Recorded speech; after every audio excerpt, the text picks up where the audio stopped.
Rue silencieuse, comment dire, une action poétique. Voilà, ce n'est pas un spectacle, nous sommes un collectif d'artistes réunis autour d'une tentative de ralentissement du monde et nous travaillons le monde, on essaie d'appuyer sur le monde avec un regard et un corps et une viande percée par la poésie. Rue silencieuse, c'est parce que nous sommes arrivés à Aubervilliers, on a imposé en fait un projet à cette ville qui ne nous connaissait pas, où là se parle 93 langues. On s'est aperçu en arrivant à Aubervilliers que la ville et les habitants souffraient d'un immense cancer qui était la bagnole. Donc voilà, c'est compliqué, c'est une zone de guerre, les gens sont maussades, vont au boulot, il y a une sorte d'agressivité générale dans cette ville tous les matins. Nous travaillons sur une légère modification des indices du monde. On ne prétend pas le changer. Dire, puisque cette ville est victime du bruit de la bagnole, rendons-la silencieuse. On est allé voir d'abord les karatékas, ensuite les boxeurs, les rugbymen, il y en a. Donc, pendant 5 mois, on fait du porte-à-porte et on dit, il faut rendre votre ville silencieuse. Ben oui, mais vous êtes des barjots, ça n'a jamais marché, etc.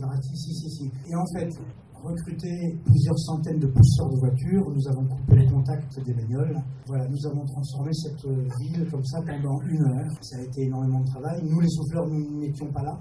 D'abord parce qu'on est des lâches, et secondo parce qu'on pratique la dissolution de l'artiste dans la superficie. C'est-à-dire qu'on décide d'une certaine manière que ce sont les gens qui doivent travailler à leur propre rêve, susciter la lumière mais ne pas la prendre. C'est ça qui est important, je pense. C'est une démarche poétique. Lève-toi à 6h du matin pour pousser les bagnoles, les mecs ils te prennent pour un barjot. Le grand bonheur a été qu'à 6h du matin, on avait arrivé une première personne, puis 2, puis 3, puis 10, puis 50. Il faisait -3.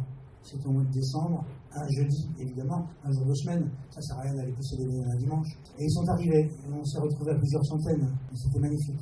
Et puis voilà, nous, les souffleurs, nous nous sommes éloignés. On avait demandé aussi aux commerçants d'ouvrir plus tôt le matin, de servir en chuchotant. Vous voulez pas comme café, espresso, ça va faire un cadeau. Ouais, c'est mieux que, qu'est-ce que tu veux qu'est-ce que tu veux voir? Tout le monde s'y est mis, ça a été un moment incroyable. Puis surtout, ce qui est absolument important, ça c'est plusieurs mois après. Je rencontre un gars, 50 d'années, portugais, qui m'a dit, toi t'es souffleur. Ouais, moi j'y étais.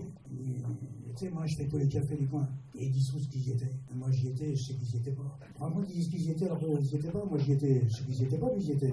Ils disent qu'ils y étaient. Voilà, c'est comme ça que ça commence.